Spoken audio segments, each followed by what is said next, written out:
Assalamualaikum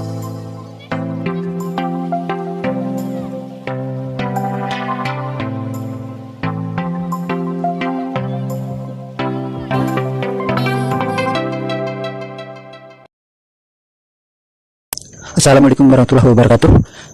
Sampai jumpa anak-anak MTS Mas Harikul Anwar di video pembelajaran IPA kelas 9 semester 1. Bagaimana kabar kalian? Sehat-sehat? Semoga kita dalam lindungannya, amin. Baik, karena terbatasnya durasi, kita mulai saja. Kali ini kita akan membahas tentang reproduksi hewan dan tumbuhan. Apa yang dimaksud dengan reproduksi dan bagaimana reproduksi itu? Kita simak saja pembahasannya. Yang pertama, kita akan membahas tentang reproduksi hewan. Reproduksi hewan terbagi dua, yaitu reproduksi seksual atau generatif dan reproduksi aseksual atau vegetatif. Reproduksi seksual adalah reproduksi yang melibatkan peleburan antara sel jantan atau spermatozoid dengan sel telur betina atau ovum.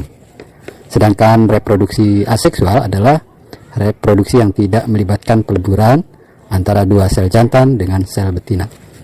Nah, coba sekarang kalian perhatikan proses peleburan gamet jantan dengan betina pada reproduksi seksual pada kambing ya. Di sini terlihat peleburan dua gamet spermatozoid dengan ovum atau sel telur akan menghasilkan zigot yang akan tumbuh dan berkembang dalam uterus atau rahim, yang kemudian akan lahir menjadi individu baru yang sejenis berupa seekor anak kambing ya. Selanjutnya masih tentang reproduksi, kita lanjutkan bahwasanya reproduksi seksual atau generatif ini jika ditinjau dari tempat peleburan sel jantan dan betinanya atau fertilisasinya terbagi dua, yaitu fertilisasi internal atau di dalam tubuh betina, dan yang kedua fertilisasi eksternal atau di dalam tubuh betina. Fertilisasi internal yaitu peleburan spermatozoid atau sel jantan dengan sel telur atau ovum yang terjadi di dalam tubuh betina. Contohnya pada kambing yang tadi kalian lihat, kemudian ayam, kucing, dan masih banyak lagi. Sedangkan fertilisasi eksternal adalah pembuahan yang terjadi di luar tubuh betina. Contohnya hewan yang sangat terkenal dan melakukan fertilisasi eksternal adalah ikan. Nah, supaya lebih jelas bagaimana kalau kita lihat animasi ikan, fertilisasi ikan secara eksternal. Mana ya ikannya? Itu dia. Ikan betina datang ke sarang, kemudian mengeluarkan sel telurnya. Sel telur dikeluarkan, kemudian datang ikan jantan, kemudian mengeluarkan spermatozoid tepat di atas sel telur. Kemudian telur tadi dibuahi oleh spermatozoid dan berubah menjadi zigot. Dan setelah beberapa hari kemudian, sel telur yang telah dibuahi tadi akan menetas menjadi ikan kecil sebagai individu baru. Ya, itulah nana proses fertilisasi ikan. Kita kembali ke kelas. Jadi fertilisasi eksternal, pembuahannya terjadi di luar tubuh ikan. Kita lanjutkan materi kita tentang reproduksi generatif telah kita bahas. Selanjutnya ke reproduksi vegetatif atau aseksual. Seperti dijelaskan sebelumnya bahwa reproduksi vegetatif tidak melalui peleburan sel jantan dengan sel betina, atau disebut juga perkembangbiakan secara tak kawin. Ada beberapa hewan yang berkembang biak secara tak kawin. Di antaranya adalah cacing planaria. Nah, seperti ini bentuknya. Lalu bagaimana berkembang biaknya cacing ini? Nah, demi untuk mempertahankan jenisnya, cacing ini rela berkembang biak dengan cara memotong tubuhnya. Coba kalian perhatikan animasi ini. Nah, pada bagian tengah cacing memotong tubuhnya hingga terpisah antara kepala dengan ekornya. Potongan ekor akan tumbuh kepala, dan sebaliknya pada bagian kepala akan tumbuh ekornya. Contoh lain binatang yang berkembang biak secara seksual dengan membelah diri adalah amuba. Kita lihat animasinya. Amuba pada bagian tengahnya akan membelah diri, kemudian bagian itu akan terpisah menjadi dua bagian. Kita lanjutkan dengan materi selanjutnya. Jika sebelumnya kita bahas tentang reproduksi hewan, sekarang kita lanjutkan dengan reproduksi tumbuhan.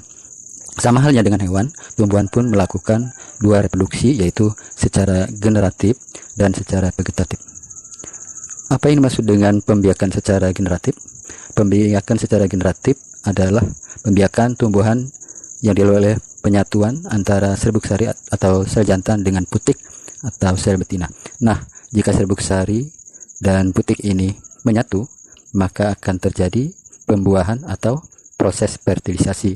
Selanjutnya akan menuju ke bakal buah, dan disinilah nanti bakal biji ini akan tumbuh dan biasanya dilindungi oleh daging buah. Contohnya adalah rambutan yang dilindungi oleh daging buah.